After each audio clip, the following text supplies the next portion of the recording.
Hello, friends. So good to be with you today. I'm very excited about this interview that I'm going to do today. It's with Gabriel Gigout. Gabriel is, he actually has started Faith Forge Ministries, and he's doing an incredible work of encouraging, serving other people. The interesting thing about Gabe is the fact that he is a world champion weightlifter. And you might think, well, there's been a lot of people that's been world-class weightlifters, world champion weightlifters, but not exactly like this, because he was born with Spina Bifida, among a few other things, which made it almost would seem impossible for him to accomplish what he's accomplished. And so he is just an incredible individual, great motivational speaker. And so I'm wanting to discuss the accomplishments of winning these world championships and weightlifting. But first, I really want to quickly just kind of lay a groundwork with you, Gabe, about the things that you battled physically, some of the things that you went through. And as we begin this, again, I want to get to the weightlifting, but I want to lay the groundwork first. You were born with, first of all, Spina Bifida. Can you explain what that means? And incidentally, I'm glad you're on the podcast today. Thank you for joining. I appreciate that. Tell me a little bit about Spina Bifida right quick, for those that maybe don't know what that is. So first of all, sincerely, thank you for the opportunity. I'm going to give a brief example of it. But Spina Bifida, the one that I was diagnosed with, it was supposed to be like the worst case that you could. The one that I was diagnosed with, the worst case, and it was the bottom part of my spine did not fully close, and so now I'm not telling people to look at pictures of it, but the bottom part of my spine was not fully closed, and so it was out of my back when I was born. So I have like a giant scar at the bottom of my back, and then a line that goes pretty much up to the middle of my back, and it wasn't fully closed, and so my body made like a protective sac to protect my spine, but it wasn't fully attached. And so to say this, if it wasn't for God, I'm literally not even supposed to be able to sit up or anything, because I've had so many surgeries trying to correct it and things like that. And so simply put, it's just where the bottom part of your spinal column, if you think of like a microphone, none of the plastic is there, and all the wires and nerves and everything there was no bone around all that. Wow. And you not only had that, you also had club feet, dislocated floating hips. Most people know what club feet is. What is dislocated or floating hips? What does that mean? So from what I remember, it is where floating hips, where it's where they can pop in and out over and over, basically, where they they're not very strong to stay where they're put, type thing. Right. Plus, you've had a couple of others. Now you named 5 things real quickly. Just run across those with me. You had Spina Bifida, you had dislocated floating hips, you had club feet, and it's where the feet turn in and down, and they don't turn out. And you said that you were born basically with your feet up by your face. So that's another thing, is my mom had to have a C-section. She didn't see me when I was born. My dad did. And my legs were up here. My feet were touching my face. The bottom part of my back was out. Exposed.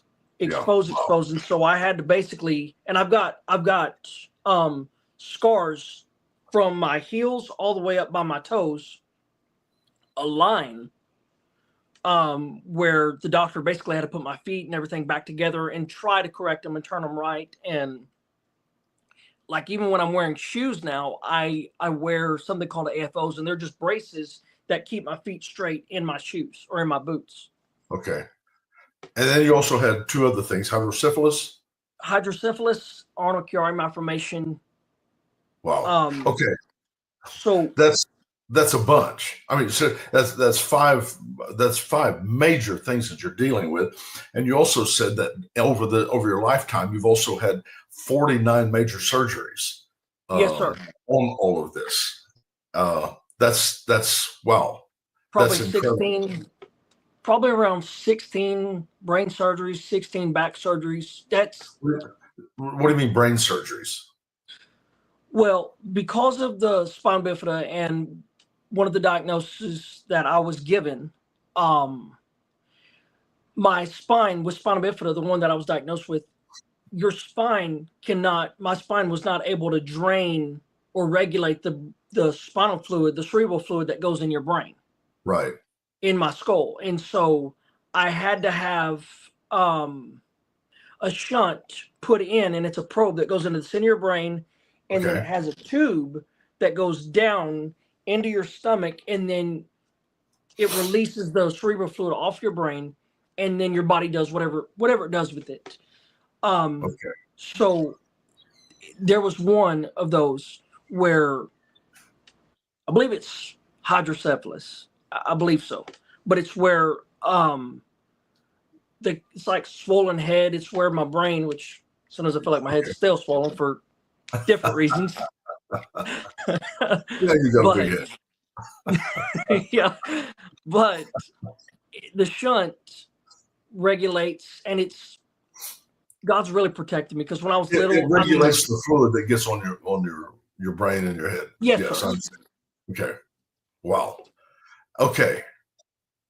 That being said, that's a lot, and obviously we could spend some time going through each one of them. But I'm really not wanting to put as much time into that, even though I think it's really important that we lay the groundwork that all of those things took place, because it has. And of course, you've been in a wheelchair for your whole life. Yes, that was obviously a challenge. Gabe, I want to ask you something that just from your heart, I would like to hear. What is that like to you to be confined to a wheelchair? And because a lot of people would say, well, it's a shame that you're not walking or running or whatever, and you've been your entire lifetime, you've been in a wheelchair. Tell me what's your mindset when it comes to that. So to start, one thing that I had to learn, and I understand people are dealing with different things, but for me as a wheelchair user and just the diagnosis that I've been given, something I had to learn was, yes, people say, well, I'm so sorry you're in this wheelchair and everything. And I had to learn very early on to still, I don't hope this makes sense, but to still be whole while I don't look whole. Yeah. Not makes perfect. Not be accepting of the current state of the situation, but to know that I can't just throw it out. I had to, and that's also from my great support system, my parents and my two older sisters, which are like my best friends. Yeah. And my parents agreed early on to not. Quite honestly, Gabe, we will call that a handicap, but there's a lot of people that they're not in wheelchairs, but they're still handicapped in many ways. Many of them are handicapped through fear. They're handicapped through anxiety. There's all kinds of ways that people can be handicapped. I guess it all depends on how you respond to the hand that you've been dealt. In other words, you have to deal with it. And that was my thing is I'm just curious how and again, I don't want that to be a bunny trail to where, because that's not where we're going, but I just wanted to kind of hear your heart about somebody that is what you've had to face in your lifetime. You've had to face these surgeries. You've had to face all of the inconvenience of these things. And then you've been wheelchair bound for all of these years. So, something that my parents agreed on early on. Now when I was little, I definitely didn't like it, but within reason, certain things that I couldn't reach, or certain things I couldn't get, or certain things I couldn't do, they would, when I was little, they would say, try it yourself, and then if you can't, we'll help you. Yeah. Because and that was a very key tool of learning how to deal with life in a wheelchair, because life is not always ADA, or really isn't ADA friendly. And so, no. And my dad, he's another one that is, I call him I mean, he's my dad, but he's my best friend. There were so many times. I mean, we have stories after stories after stories laughing of trying to get into places that didn't have a ramp, or we had to work around certain things. So that's what I've had to do is learn and probably invent certain things that Yeah. aren't invented or thought of to, you know, work around dealing with things in a wheelchair and getting certain things done, like daily activities. Yeah.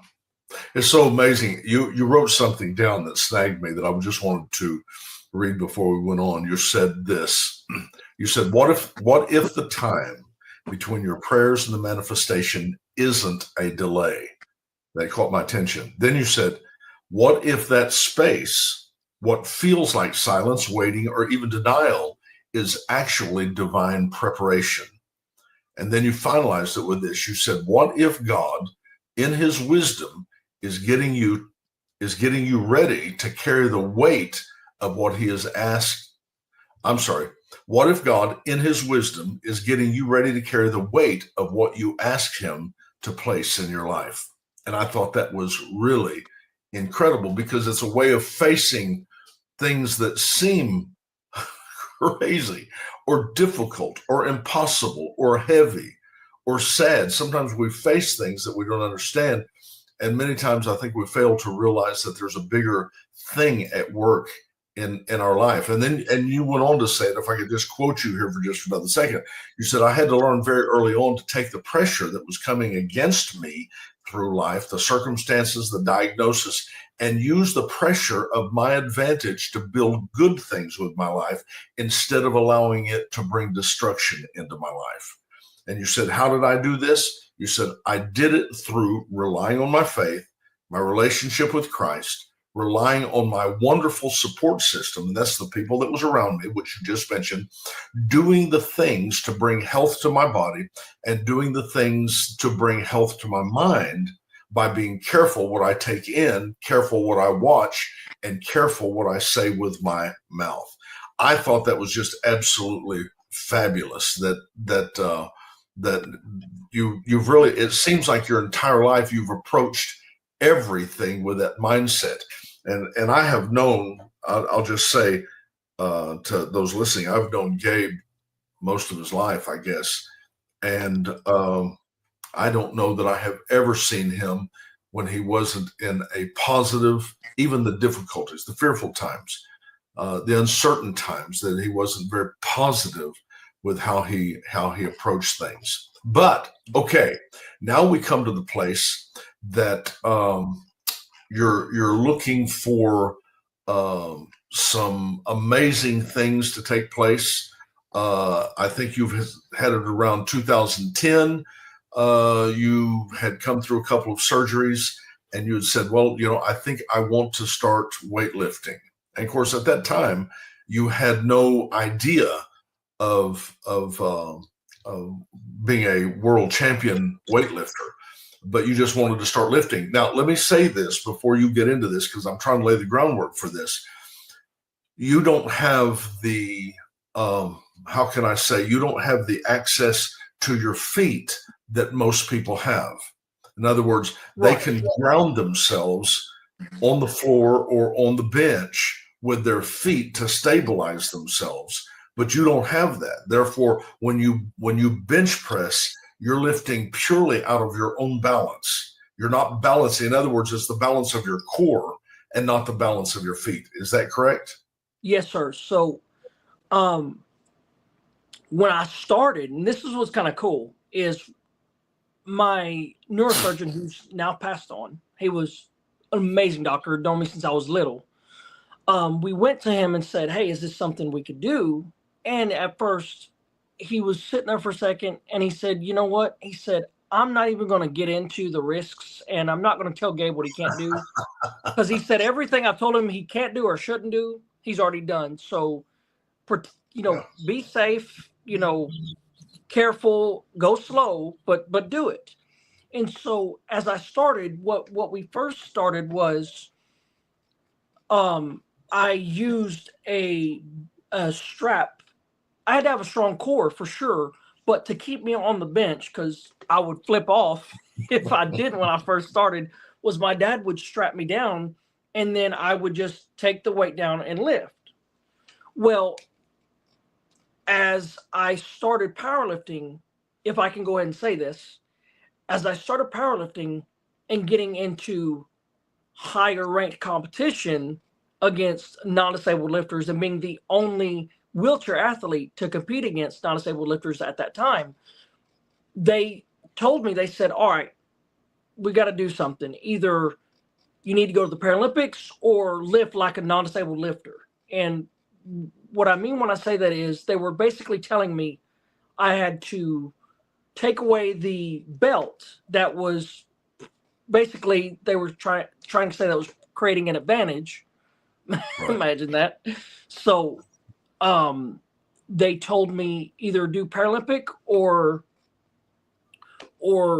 continue and take away the belt. And so my dad and I had a heart to heart, and I said, Dad, which he knew what I was going to say, and he knew my heart, and I knew his, and it was, we wanted to not just conform and say, well, I can't do this anymore. I'm just going to go ahead and, go to Paralympics, which I have nothing against the Paralympics. Those are amazing athletes. But I wanted to do something that nobody expected, or where the officials or people expected me to say, well, I'll just, go sit down somewhere and not do this. I wanted to beat the odds and show people to not conform because of impossibility, but put pressure back against the possibilities and overcome them. And so I had to learn to strengthen my core and to actually physically, we put blocks, because non-disabled lifting and the rules, they allow for shorter lifters to have blocks. But the thing is I had to keep my feet flat at all times. Otherwise the lift would be scratched, meaning I wouldn't get it, even if I lifted it. So I had to go back to the drawing board, take all the plates off, and start from the ground up, and take some time off from powerlifting to strengthen my stomach and start lifting. And that's another thing, is I've had many surgeries on my stomach. So that was hard to definitely work through. Right. Let me stop you there for just a second, because I'd like to go back as to how you got started. I mean, when you first started, you said 2010, you started lifting with your dad.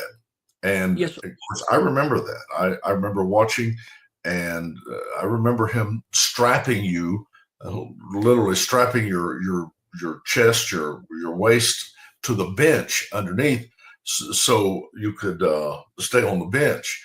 How long did it take you from beginning? Of course, you remember the first time whenever you lifted. I'm not sure exactly what you were doing at that time, but how long did it take you? And I'm saying this because a lot of people, they almost don't know where to start. They get discouraged if they don't get it immediately. When you started, how long did it take for you to get to where you could actually legitimately think of competing? So we had a friend of ours.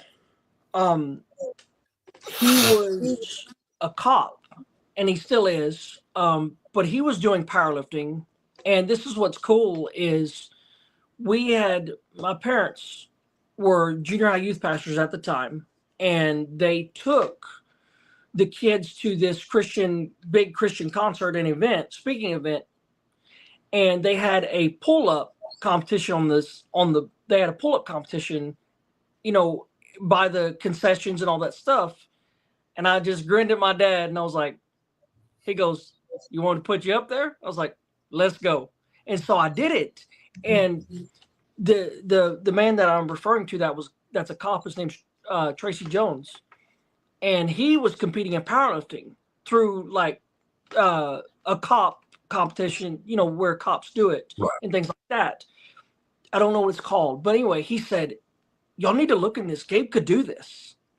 And my dad knows about it and stuff too. So we started looking into it, and we started working towards it. And we didn't know all the ins and outs of the rules. And that's why my first competition, after I started working out, I had my first competition October 29th, 2011. So from around 2010, whichever month I started working out, to 2011 in October was basically the space that I had to work. And so it took me all that time to really get strong enough to do this. And so when so you spent 1 year in preparation for it? About that long Okay. to get strong enough to compete, but that was still with the strap. And so that's about, from what I remember, that's about how long. Okay. But I still, even after my first competition, I still had more groundwork to go, because I look at old pictures of me from my first competition. I was like, wow, I was little bitty, and so I had to keep laying more groundwork as I went on. Yeah. Well, what was your first major competition? First competition was a Texas State bench press competition in Temple, Texas. A smaller one, but it was there, and I had to strap down, and I can still have the video on YouTube, which is hilarious. But I look back, and when you're first starting, you don't know the right in anything. You don't know the right equipment. You don't know the right uniform or anything. And so everyone had singlets on and wrist wraps and everything, and I had shorts and a t-shirt, no shoes on, no blocks to put my feet on. And so it's something we were doing, and they were the head of the federation in that area were, to say it this way, they were pretty shocked because of how much I was lifting. And I weighed in. I'll never forget this. Nobody make fun of me. Yes, I know my legs don't weigh as much as they should, but I weighed in at 89 pounds in the 114, let me rephrase that, 114 pound weight class. I weighed 89 pounds. Wow. And what did you lift? Any remembrance? There was 3 lifts. The main lift, I finished with 165. 165. Wow. Okay. And I broke the Texas State bench press record then. Now, how long before your first world record, your first world competition, how long did it take before you started until you got to that point? I'm trying to remember when Lithuania was, because my first world bench press competition was there, and I was actually Where was that? Lithuania. It was my first world competition. It's I don't remember the exact spot it's in on the map. Sounds bad. Well, but most people couldn't pick that out. But that was my first world competition. But in order to qualify for worlds, you had to go to national competition. So I did. I built up to that, and I don't remember the exact time it took to get to nationals, but I just remember I went to various competitions, state competitions throughout Texas, and then I went to nationals, and then I qualified. And this is what's cool is it's all glory to God and hard work. But I was the first wheelchair athlete to compete on the United States World non-disabled bench press team that went to Worlds. This was not the disabled group. This was the non-disabled group that you were competing with. Yes, sir. And I was competing. They had different lifters and different weight classes there, and they had some massive guys, insanely massive guys. And I was in the 116 pound class. Okay. And your first one was Lithuania.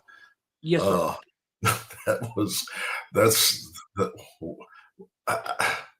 How'd that feel for the first time? Because I don't know that you'd ever been out of Texas, had you? And now you're going to Lithuania. I've been out of Texas, but I've never been out of the country, and it was definitely. Oh, this is what's funny. Can I share one story? Yeah, tell about it. So we were in the airport, and I gotta share this. We were in the airport, and for whatever reason, I'm not making fun of anybody overseas or in other countries, but they had sparkling water and they had regular water in the airport. And it was blue bottles and red bottles. You couldn't really tell which one was which. Yes, I know there's bubbles in the bottles, but you couldn't tell. My mom got some sparkling water, got some water, and she didn't realize it was sparkling until she took a drink. She almost spit it out everywhere. And it just, going to Lithuania and out of the country for the first time, you definitely have to learn how to curtail some things, and you definitely have to learn how to cooperate with certain things, including just, I don't know every place out of the country, but the places I've been, they're not very wheelchair friendly. No, I would think not. The spaces are I, not. I would, yeah, I would think not. We get so used to it, and even in the United States, where it's not really as careful with that as we should be, and hopefully we'll be better. But you go into other parts of the world, and they don't have anything set up for handicap. No, and so there was times where, and my dad for my whole life, and you've known this, is anytime I needed to get somewhere or whatever, my dad would figure a way for me to be able to do it. right. And I remember, and we have pictures, and my dad would pick up me in my chair, or I would get out of the chair and pardon me. My dad would pick up the chair or pick up me or whatever and take me into certain buildings, whether it was coffee shop or anything like that, even the hotel. And we had to figure out how to do certain things so that I could just get around. And the taxis we were in, the Ubers we were in, stuff like that, they drive crazy in those places, like super swooping and fast and everything, that I was definitely not used to. I remember one time, if you're riding in an Uber or something and you fall or hit yourself or whatever, people are worried that you're going to sue them or something. People here are going to like, oh, I'm so sorry. Well, the guy didn't speak great English. And I remember I couldn't find the seatbelt. So I was like, well, I'll be fine. Shouldn't have done that. I was sitting in the back. My dad was in the front and my mom was on the other side of me.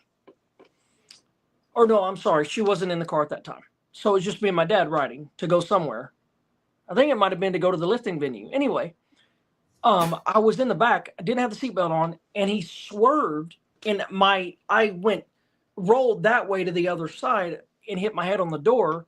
And he looks back and he goes, oh, and then he just just started cracking up laughing. And then my dad started laughing. He couldn't speak very good English, and it was one of those moments that it was so funny. And I've got little stories like that from all kinds of stuff that I've been dealing with in places. It's a totally different culture. Totally different. So when you went to Lithuania, that was your very first one, and you won which medal did you get when you were in Lithuania? So that one, now I am going to preface it with this: I was strong enough to win the gold medal, but as I said earlier, I couldn't lift with the strap. So I took time to learn how to lift without it. And one of the rules is you have to keep your feet flat. So I have to physically, with my braces and shoes, I have to physically turn my feet on the blocks so that the shoes get friction enough to sit on the blocks so they don't move. Okay. And so that's one of the rules, is your feet have to stay flat. Otherwise you miss the lift. There's 3 judges, 1 at the head and 2 at the sides, and they have lights. Red light means no lift. White light means good lift. Well, right. I was going for the world record lift, and I had already been practicing and lifting with the world record in the barn when I was lifting, and I knew I could do it, but I was so excited that, imagine that, I wasn't paying attention, and that's something that I had to pay attention. I didn't. I set one of my foots, but I didn't set the other one right. I didn't turn it, and I just got back and went down and did all the commands and lifted and everything. I was like, yes! I look up and it's 2 red lights and 1 white light. And I missed the world record and the gold medal lift for not paying attention to my footing. And imagine that, I lost the lift. Your foot didn't stay stable. Yeah. Imagine that, I lost the lift for lack of footing. So which there's a real lesson in that, isn't there? I mean, seriously, that's a big lesson. You don't have a good footing, you're going to miss out on some things. So which award did you get at that time? Which I did get the bronze. okay, So there was bronze, silver, okay. and gold. Okay. So I got the bronze Okay. on that one. That was Lithuania. Amazing. How many people were there? Was it a bunch from different parts of the world? There were, lifts. There were lifters and big lifters, and there was groups from all over the country. Sweden, Jamaica. Yeah. There was USA, of course. There were so many different people, and oh my gosh, there was one group they were from Mongolia, and you want to see somebody lift some heavy weight, look up Mongolia lifters. They get serious. I remember one time we were watching one of the guys lift after I had competed, and I cannot remember where this guy was, Czech Republic or something like that. And the coach could speak English, and this smaller guy that was in a smaller weight class, probably 120s, 130s, something like that. Anyway, he missed the lift, and his coach was screaming. He was screaming in his language. He's like, and then he jumped in the air and goes, and got so mad because the lifter missed, and he stormed to the back, where the warm-up area is and where the lifters go once they're done lifting. Right. So that kid got so sad, and then the coach ran to the back, not speaking English, and was so mad. And my dad whispered to me, he said, that kid's going to get a caning. And it was crazy to see how different people react, but it was also cool to see. It was really cool to see how people come together from different worlds. Yeah, yeah. Well, yeah. What was the general attitude? Because you being in a handicap situation, what was the general attitude of those big old lifters toward you? Well, how'd they respond to you? Well, and I'm not going to say this is all sports, but something that I love about powerlifting and that I've noticed from, especially at Worlds, is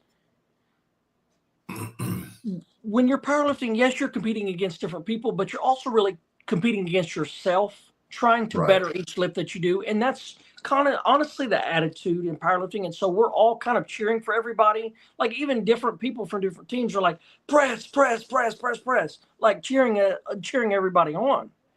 And as I was talking to the big guys, of course, I went over to the big guys because they were lifting, and I'll tell in a minute how much weight they were lifting, because you're not going to believe how much weight they were lifting. It insane amount of weight. Like it was like the bar would be bending. That's how much weight they were lifting, like a cartoon character. But I would be talking to them, and as how God does it, I love people, as you and probably everybody else on here can tell. I love to talk, and so I started talking to them, and they started asking, kind of how you are, how did I deal with it? What was I diagnosed with, and things like that. And so as I began to tell my story to them, it just and I don't mean this in any way, but their tough exterior and maybe the exterior, it just started to kind of melt away, and they'd be like, and you're doing all of this, and I'm like, yeah. And then I still have friends from years and years ago that I still, including one, his name's John Leo, and I still keep in touch with him and keep in touch with people from. And where's he from? He is from, he's USA. I think it's South Dakota or North Dakota, I believe. But he was one that weighed in. I promise you, I saw a video of this. He had a video. He weighed in at 351, and I saw him with my own eyes bench press 900 pounds. Oh my God! 900 pounds. I saw him do it, and it's just, to me, it's just, and it is impressive, but it's also, you look at anything that people do, the feats that people have done and reached, and it's where the human will meets impossibility and doesn't stop putting pressure. Yeah.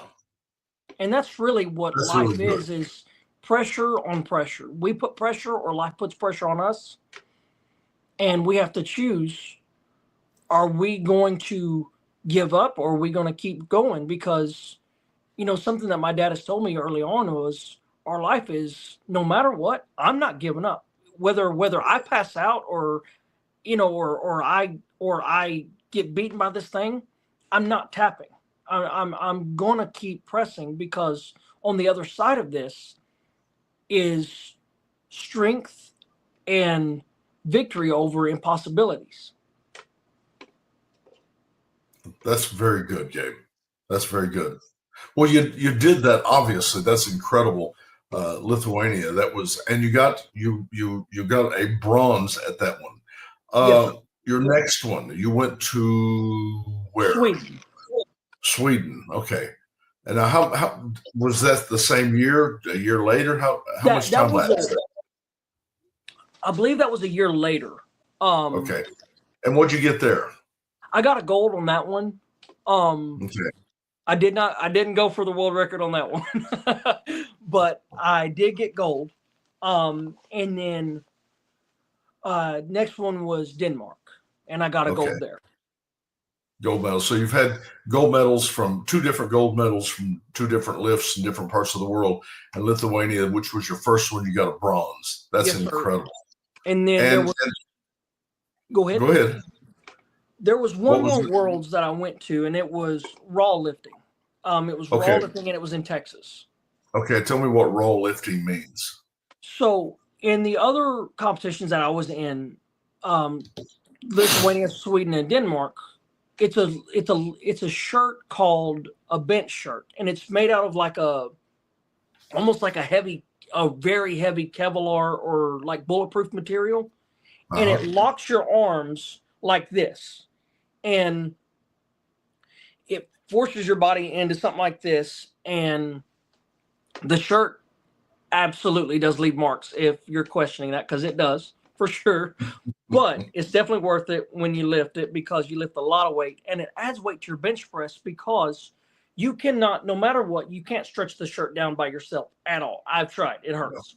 So you have to put on enough weight to stretch the shirt down as you pull it down, if that makes sense. Right. And then you pull it to your chest, and then as you lift, as you begin to push against that pressure, it does a little pop, and then it helps you lift the rest of the weight up. And so but that's very common for people to wear the lift shirts, right? Bench yes, shirts. sir. In equipped lifting, yes, sir. And then raw lifting is just like you wear a singlet and then you wear a t-shirt. Okay. And it's just your raw strength. Wow.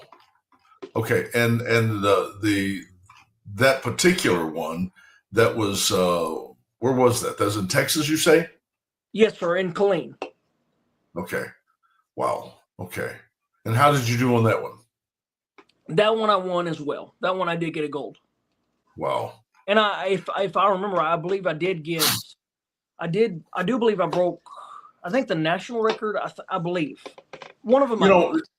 Gabe, and here's the thing, and we're going a long way around this, because I want to just bring up the emphasis, first of all, of the physical handicaps that you had to challenge continually growing up, the operations that you had. There's so many people that would face that, and they would just simply, think, well, my life is over. I can't do this. I can't do that. And your attitude is basically, I can do whatever I want, which is absolutely huge. And to the point that not only, it's ridiculous. You've been in a wheelchair, you don't walk, and you're in a competition where all of those things are normal, and you're competing against people that have those, and you are the only wheelchair, the only disabled guy to actually go in. You won bronze on the first one, and then 3 gold medals. That's impressive that you broke through that. And that I think that's the thing. A lot of people face things and they just want to quit. As a matter of fact, a lot of sometimes parents, they maybe have children that have been disabled or face what you faced. And the thing that I want to get across is that you can, just as Gabriel did this, you can do the same thing. So this is Gabriel. I think this is why your story is so incredibly important, is because it's not just the fact of what you did, but it's what you did facing the circumstances that you were facing. And you had to fight. Obviously, your spiritual relationship with God is very sound, but you had to fight a real mental battle.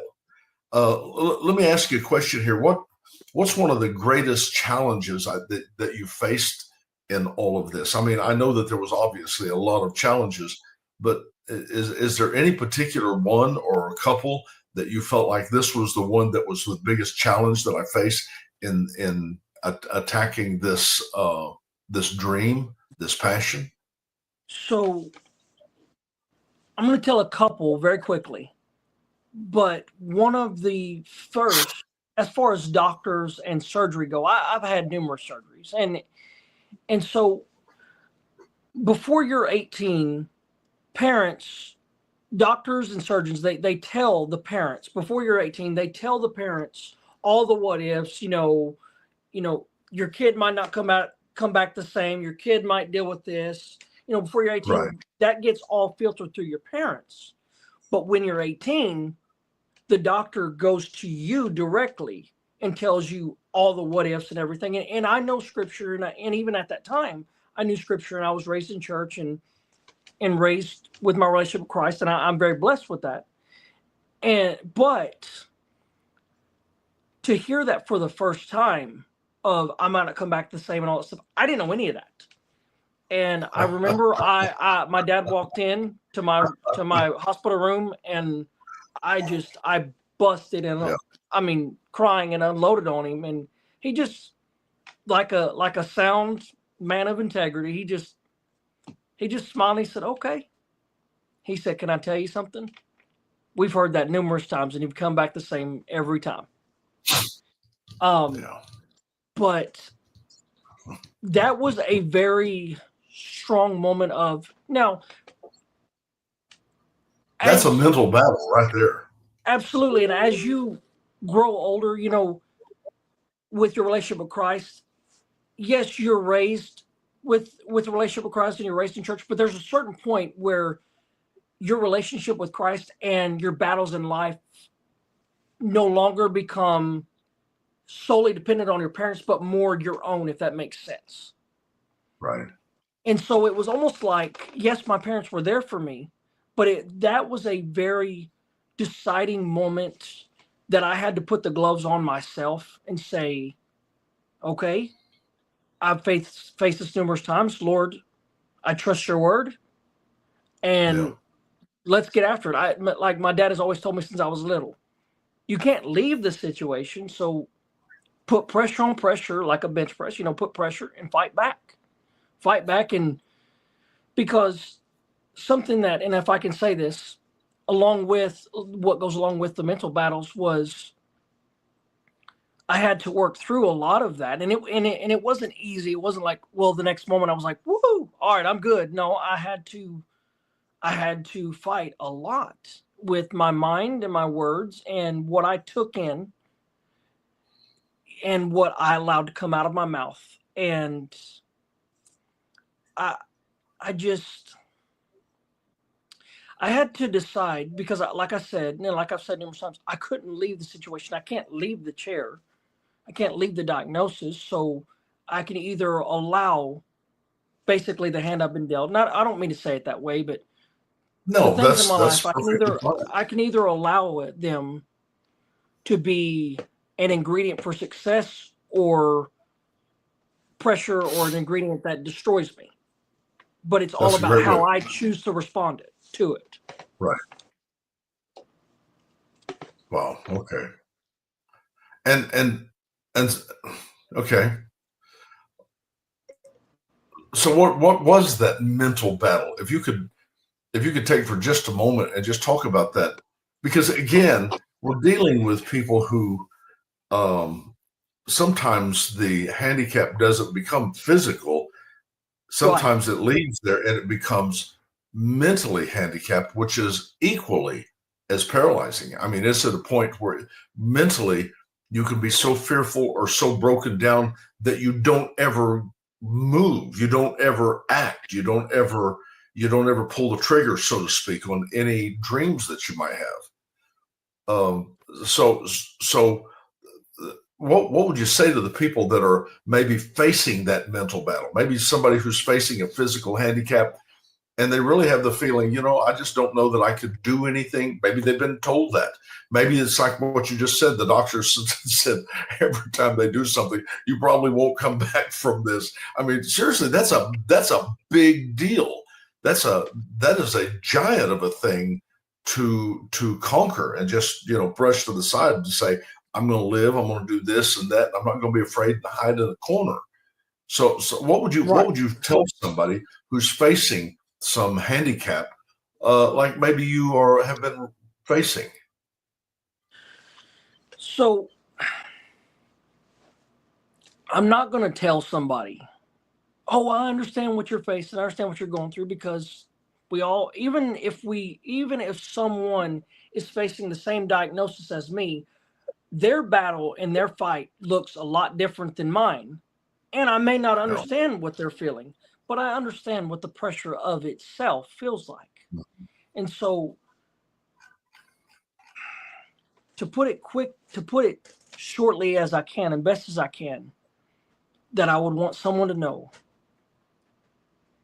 is, one,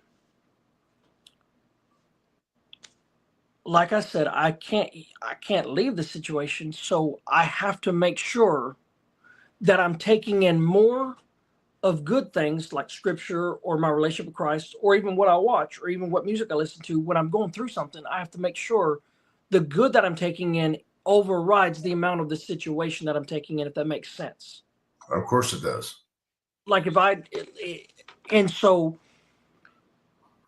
a lot of times I feel like, and this is coming from me as well, what I've thought my own self is, situations and things that I've faced. Sometimes I feel like why people don't, and I'm pointing at myself. There's certain times where the reason why I didn't take the step to change, or I didn't take the step to put pressure, was because I wanted it microwave, and it doesn't happen that way, because in order to change, because it's a mindset. You have to kind of walk out of the things. It's not it's very seldom ever. Was there a habit or a tool or an experience that you used to walk out of those things, or maybe that's been life-changing to you? Was there any particular thing that you always fall back on when you're facing a challenge like that? So to put it like this, yes, sir, there is. So to put it like this, one,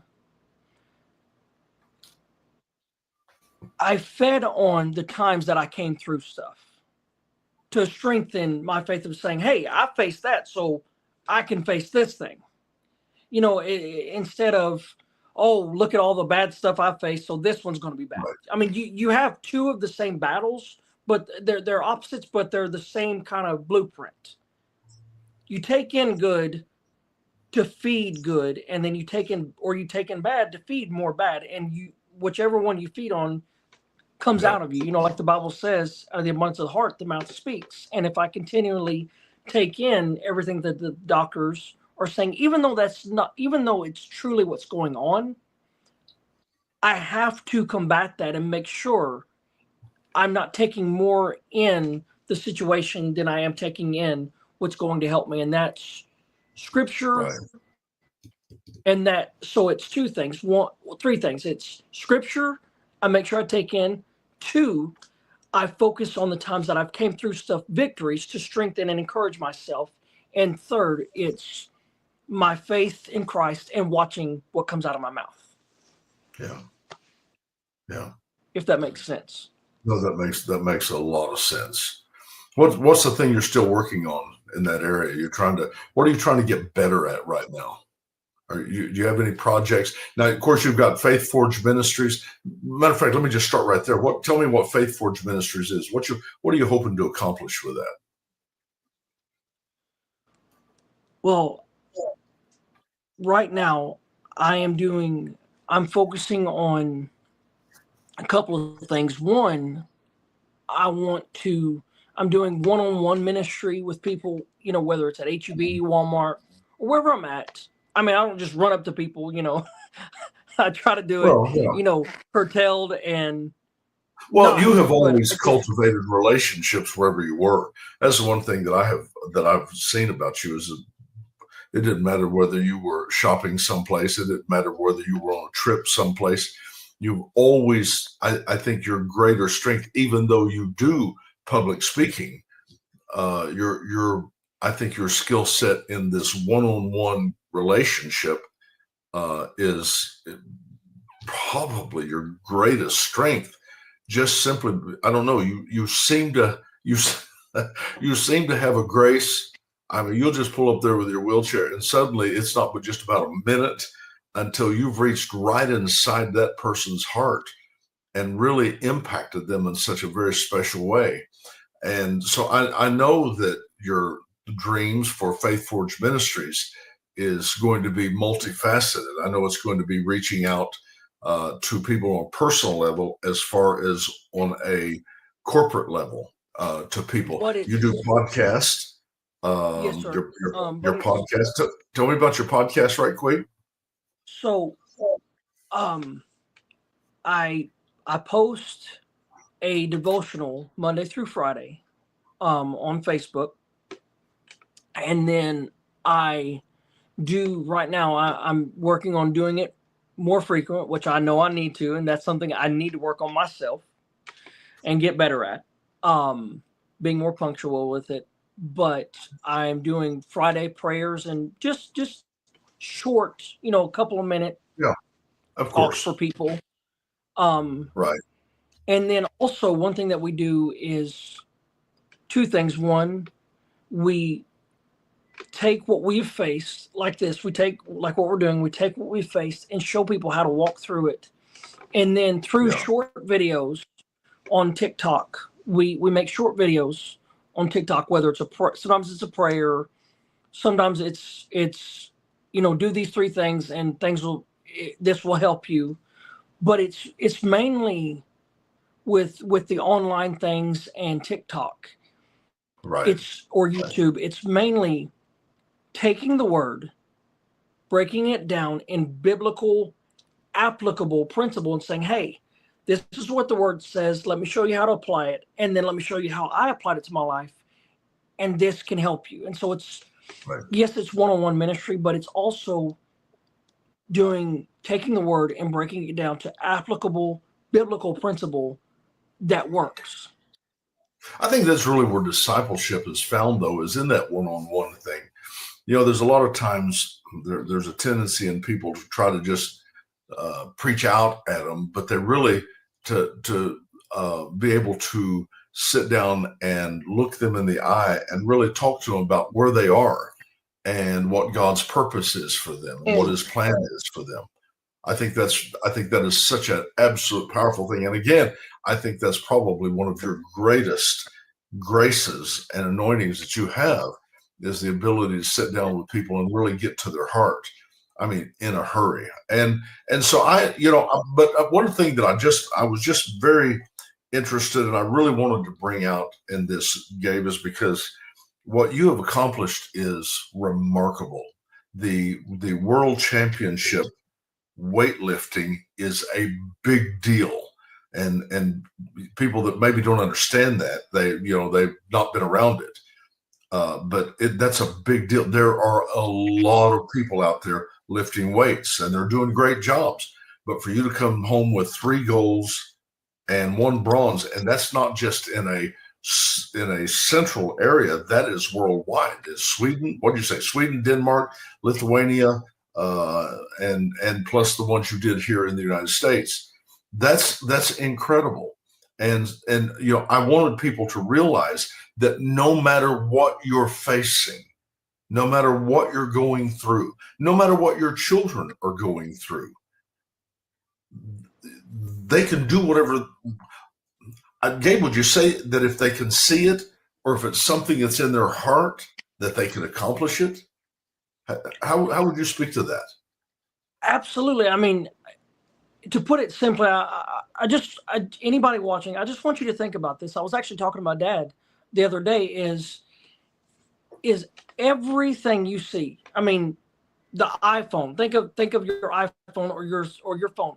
At one point, that was just a mindset or a thought that someone put effort to, and it became a reality. Right. And that is whether you're dealing with circumstances. And I'm not saying, don't say, no, I'm not dealing with this circumstance. No, I'm not in surgery. No, I'm not in a wheelchair. I'm not saying don't deny it, but deny its right to stay that way.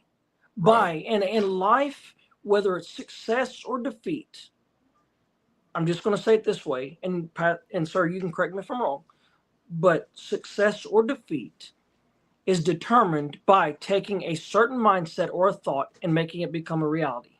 If you think about anything in life, iPhone, car, or whatever, at some point, all those it was an impossibility. It was just a thought or an impossibility, like a plane, like what you've talked about.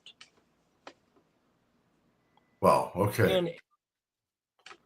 And the fact is that our real desire is to see you tackle your impossibilities. If they said it can't be done, don't swallow the fact that it can't be done. It can be done. You can do and be whatever you want to be. I really believe that. And again, if I could go back, I'm sorry, Gabe, go ahead. No, I just said I do too. I believe that too. Yeah. Well, you were facing things that were just impossible. They were. I don't care. You can dress that up any way you want. You're born with spina bifida. You've got 4 other major problems that affected you physically. You get confined to a wheelchair. The things that you challenge and face that other people do not understand. And yet to walk in and pull off a world championship competition and beat the best in the world. That's remarkable. That's amazing. One of the worlds that I was competing in, I wanted to mention this because it's all glory to God. And I mean that. If it wasn't for God, I wouldn't have been able to do this. But if I didn't put forth in my mind to do it, it wouldn't have been done.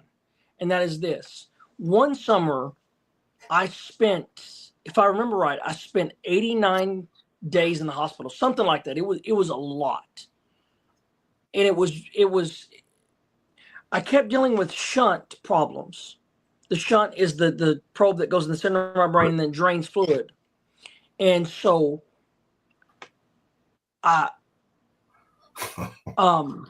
nationals was coming up. And like I to stay on the bench, I used my stomach muscles. And I had 3 surgeries that summer, and they were all on my stomach and my head. So think of it like ripping your stomach muscles, the tools and muscle that you use to lift with, think of them cutting them up. So my dad, we were sitting there talking and had tears in my eyes, and I was like, Dad, I was like, sir, he literally said this. I said, Dad, I said, is there a way I could still compete? And he said, do you want to? And I said, absolutely. He said, then let's do it. And I said, but I can't train.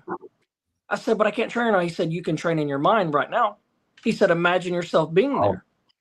He said, he said, your gym right now, he said, your job, because he's my coach. He said, your job in your gym right now is your mind. So, and let me say this, and I'm talking several months, I had not touched a weight or lifted in several months because I had been dealing with so much stuff. Wow. I had not touched a weight. And so I went to my doctor, and this was the same doctor that said he wasn't going to tell me anything I couldn't do. I said, sir, I said, I want to be able to compete. And he said, well, he said, take it easy, and then we'll release you. Sir, I'm not joking. 2 days before the competition, I had my 2-week follow-up after surgery. I had three days to train. 3 days to train. And I hadn't touched a weight in several months. 3 days to train. I went to nationals, won nationals, and broke the national bench press record. Oh my God. 3 days to train. Wow. But the thing was, go ahead. Let's pause there for a second. Let's go back to where you talked about the training in your mind, the gym in your mind. Let's talk about that, because that can be much more far-reaching than just the fact of that gym. That could affect every area of your life. There's a lot of things that if we can begin it here, it will affect everything. Tell me about that. How did you work out in your mind? So my dad told me, and he wasn't meaning this rude at all. He was being realistic. And he said, if you want to go, he's like, we'll make a way. But he said, you've got to decide in yourself to do it. So I said, all right. And so, excuse me. So he said, you can't put your hands to the weight right now, physically. So he said, I want you to picture your mind like your gym. And I had to, it's kind of like it's kind of like eating a bunch of junk and then going on a diet to get rid of, getting your body back in shape. So after dealing with so much circumstance that summer, eating all that junk from the circumstance, things I faced, I had to get my mind back in shape, because everything starts with the mind.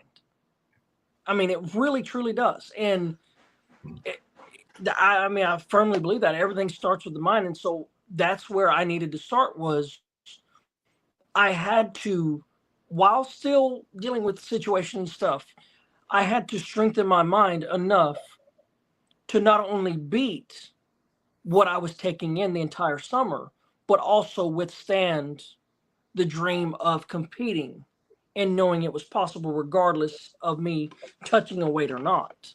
Were you picturing, imagining in your mind lifting weights? Were you in your mind? Were you on the bench lifting? So I would be sitting in the hospital bed, and my dad even would help me. As we would be sitting there, and I would take my arms and I would picture myself going up and down, up and down. There's a certain exercise called isometrics. And it's where you focus very hard, like flexing your bicep. You focus very hard on flexing your bicep, and you flex it super hard, and it hurts. It's isometrics. It's just flexing your body or focusing on one specific thing to where it starts strengthening you. And so I would take that principle, and I would picture myself going up and down and making sure I had the right technique, fixing my feet and everything. But then I wrote it down. I remember where I was. There was the rolling table that they put in hospitals, that they roll up to your bed. And I had a piece of paper there. And I wrote down, sorry, I hadn't thought about this in a long time. I wrote down, how did I write it? I wrote down, new world. I wrote the year and everything, and I wrote whatever, I can't remember what year, but I wrote the year, and I wrote down the year, then I said world champion, world bench press champion. And I said, because I wanted to go to Worlds, so I had to qualify at Nationals to go to Worlds. So I wrote it down, and then my dad and I would spend time praying, reading scripture. My mom would help me read scripture. And then I would just picture myself saying, I'm going to do this. I'm going. And that's when we asked the doctor after being outside the hospital. So you were in the hospital bed,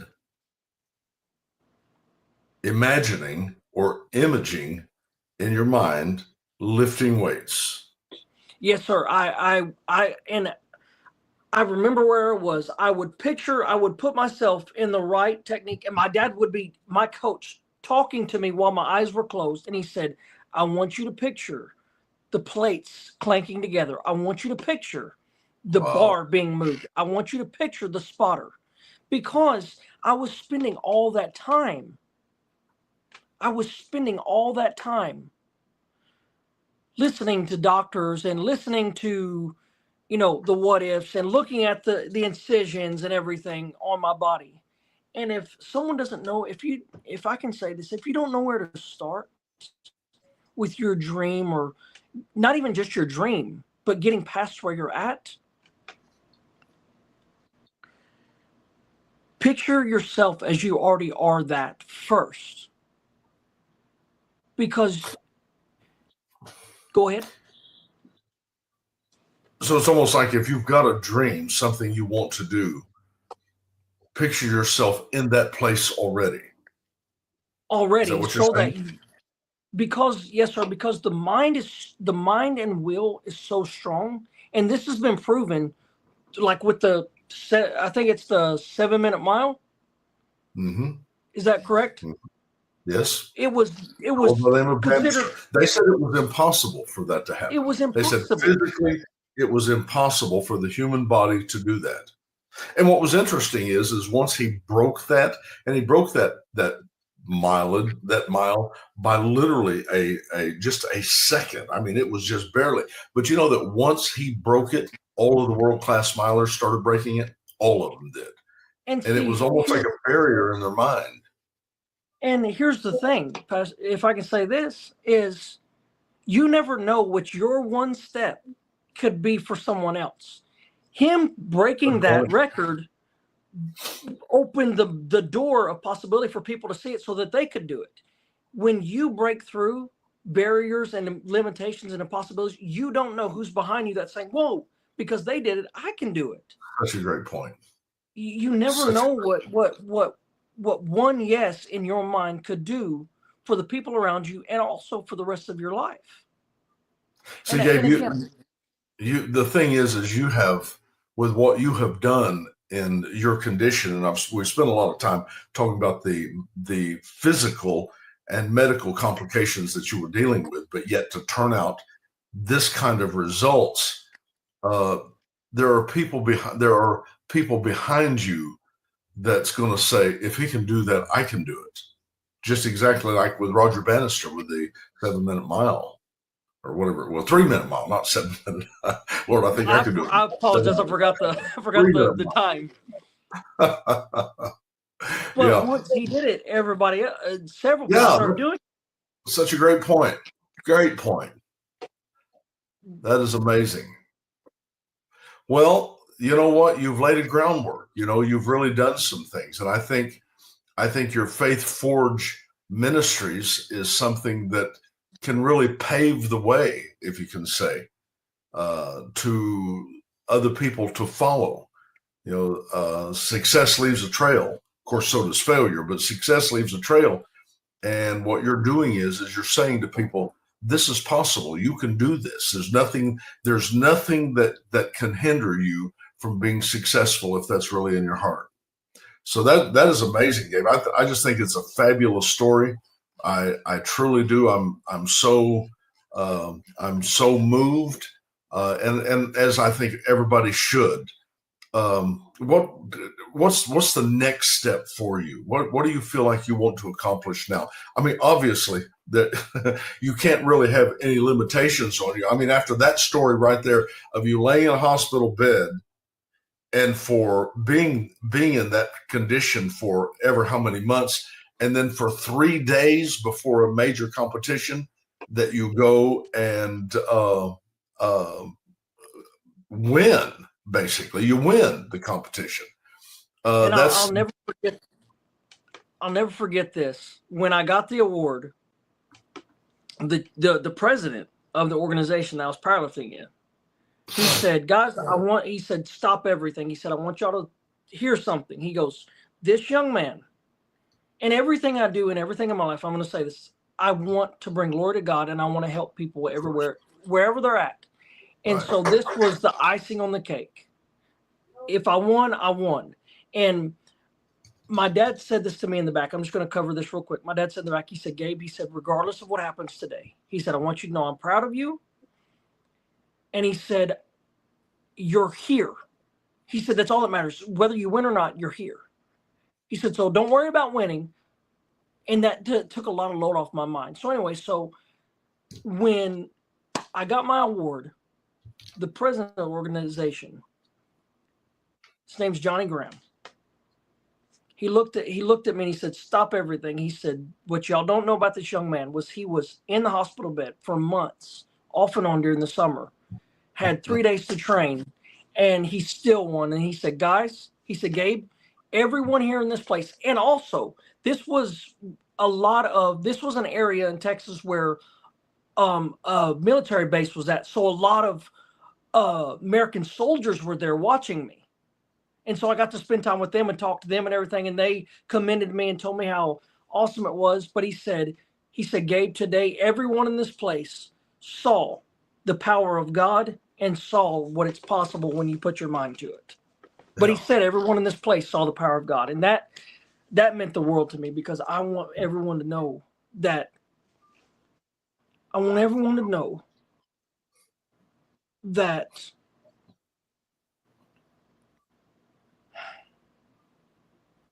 pressure applied, pressure that life applies, plus Christ equals a miraculous life, always. Yeah. And if you can help me cover this a little bit, I want to bring and shine some importance on this, and that is two things. One, the importance of a good support system like my parents, and also the role as a I'm 28 now, but if you would please help me cover this, because I know this has been in your heart before, and we have talked about this, is the role that a dad plays helping his son become a man, plus a man of God, also overcoming obstacles like a wheelchair and diagnosis as a man.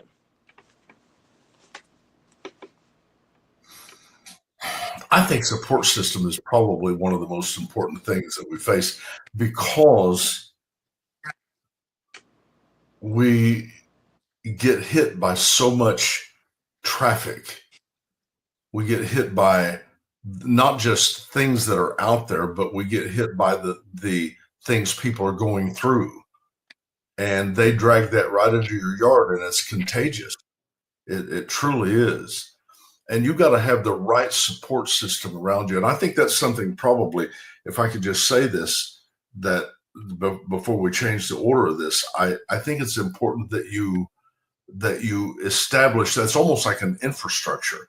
If you're wanting to be successful, it's not just the fact that I'm going to go do something and be successful. We're talking about sustainability. And sustainability is by much more than just the fact that I did something and was successful, because you can do something, be successful, and lose it. Yeah, I had it, but I lost it. Well, I was great there for a while, but it seems like and so your infrastructure is so important, and your infrastructure is going to be seen in the people that are around you. It's going to be seen in what you build. And I'm talking about people that see what you see. Stay away from complainers. Stay away from people who can't see a way. Well, I wouldn't try that. They're fearful. They're afraid. You don't need that. Now, I'm not talking about common sense. Someone who really cares for you and has got your back, they're going to watch to make sure that you're safe. But the bottom line is you need people who are dreamers with you. You need someone who believes you can do it. And let me just say this also. I really believe one of the worst things that we can experience in our life is regret. I'm thinking, at the end of my days, I don't want to say, man, I wish I had at least tried.